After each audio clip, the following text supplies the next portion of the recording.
Gorilla और लड़की की रहस्यमयी कथा किसी समय की बात है। भारत के एक घने जंगल के किनारे नागवेली नामक एक छोटा सा गांव बसा था। इस गांव के लोग प्रकृति की पूजा करते थे और जंगल को देवता मानते थे। पीढ़ी दर पीढ़ी वे एक रहस्यमयी कथा सुनते आए थे। एक काली छाया जो इस जंगल में रहती थी। लोग कहते थे कि वह कोई साधारण प्राणी नहीं बल्कि किसी प्राचीन आत्मा का रूप थी। जिस पर भी उसकी दृष्टि पड़ती उसका भाग्य सदा के लिए बदल जाता था। कई लोगों ने जंगल में जाने का साहस किया, लेकिन या तो वे कभी लौटकर नहीं आए या लौटे भी तो उनकी आंखों में ऐसा भय समाया था कि वे उस भयानक अनुभव के बारे में कुछ भी नहीं कह सके। सुमति, वो लड़की जो जंगल से बंधी थी। गांव में सुमति नाम की एक लड़की रहती थी, सरल लेकिन अत्यंत जिज्ञासु। बाकी गांव वाले जंगल के नाम से भी डरते थे, लेकिन सुमति को वहां जाने की अजीब सी इच्छा होती थी। बचपन से ही उसे रहस्यमयी सपने आते थे। सपनों में वह खुद को एक घने जंगल में पाती और एक विशाल छाया उसकी ओर बढ़ती। इन सपनों से उसके अंदर डर और आकर्षण दोनों ही पैदा होते थे। एक दिन उसने अपनी माँ से पूछा, मुझे ये सपने क्यों आते हैं? उसकी माँ चिंतित स्वर में बोली, सुमति, ये सपने साधारण नहीं है। जंगल का देवता कभी कभी लोगों को बुलाता है, लेकिन वहाँ जाना मना है। अगर कोई जंगल की सीमा पार कर जाए तो विधि का विधान बिगड़ सकता है। लेकिन जितना उसे रोका गया उतनी ही उसकी जिज्ञासा बढ़ती गई। अकाल और जंगल की पुकार। एक वर्ष गाँव में भयंकर अकाल पड़ा। कुएं सूख गए, खेत बंजर हो गए और लोग भूख से तड़पने लगे। गाँव के बुजुर्गों ने कहा, हमें जंगल के देवता को प्रसन्न करना होगा। अब सुमति ने निश्चय किया, अगर कोई जंगल जाएगा तो वह मैं हूँ। रात के अंधेरे में जब पूरा गांव सो रहा था, वह चुपचाप घर से निकली और जंगल की ओर बढ़ गई। जैसे ही उसने जंगल में कदम रखा, उसे महसूस हुआ कि कोई उसका इंतजार कर रहा था।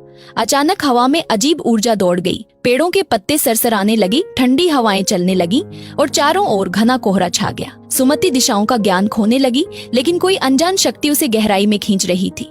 फिर उसने देखा एक विशाल गुफा जिसके भीतर से नीली रोशनी निकल रही थी। रहस्यमयी गुफा और गोरिल्ला का प्रकट होना। सुमति ने हिम्मत जुटाई और गुफा के अंदर कदम रखा और तभी उसके सामने एक विशाल काय गोरिल्ला बैठा था। लेकिन यह कोई साधारण गोरिल्ला नहीं था। उसकी आंखों में अद्भुत चमक थी, मानो वह सैकड़ों वर्षों का ज्ञान समेटे बैठा हो। उसका शरीर सामान्य गोरिल्लों से कहीं ज्यादा विशाल था और उसकी छाया इतनी गहरी थी कि पूरी गुफा अंधकारमय हो गई थी। सुमति डर से कांपने लगी, लेकिन गोरिल्ला ने धीरे से अपना हाथ आगे बढ़ाया। वह बोल नहीं सकता था, लेकिन उसकी आंखों में एक रहस्यमयी संदेश था। तुम्हारा यहाँ आना पहले से तय था, ये तुम्हारा भाग्य है। उस रात की घटना। सुमति ने अपने अंदर एक अजीब ऊर्जा महसूस की। वह समझ गई कि उसके सपनों की रहस्यमयी छवि अब उसके सामने थी। उस रात गुफा में कुछ ऐसा हुआ जिसे इंसानी समझ से परे माना जाता है। गांव वापसी और अजीब बदलाव। जब सुमति गांव लौटी तो कुछ बदल चुका था। गांव वालों को लगा कि वह जंगल में मर चुकी होगी, लेकिन जब उन्होंने उसे सही सलामत वापस आते देखा तो सब हैरान रह गए।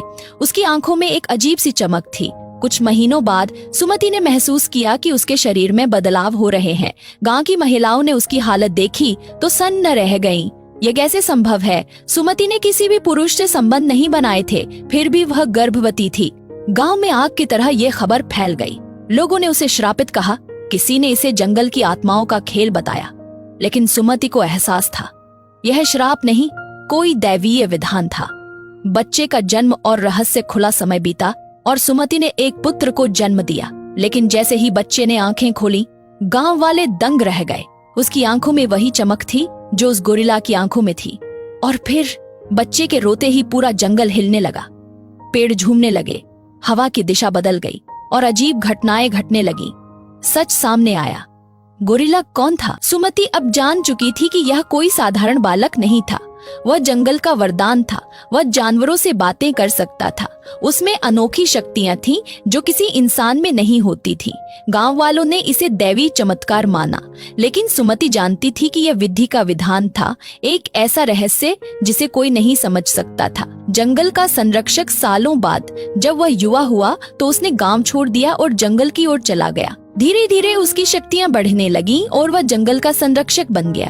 अंतिम रहस्य गांव के बुजुर्ग कहते हैं कि आज भी जब कोई जंगल में जाता है तो उसे एक काली छाया दिखाई देती है, लेकिन अब डरने की जरूरत नहीं, क्योंकि वह छाया अब किसी को नुकसान नहीं पहुंचाती। वह अब जंगल की रक्षा करती है। प्रकृति का खेल या कोई दैवीय शक्ति कोई नहीं जानता, लेकिन एक बात निश्चित है, जो होना होता है वह होकर ही रहता है, क्योंकि विधि के विधान को कोई नहीं टाल सकता। इस रहस्यमयी कहानी पर आपकी क्या राय है, हमें कमेंट में बताएं और ऐसी ही अद्भुत कहानियों के लिए हमारे चैनल को सब्सक्राइब करें।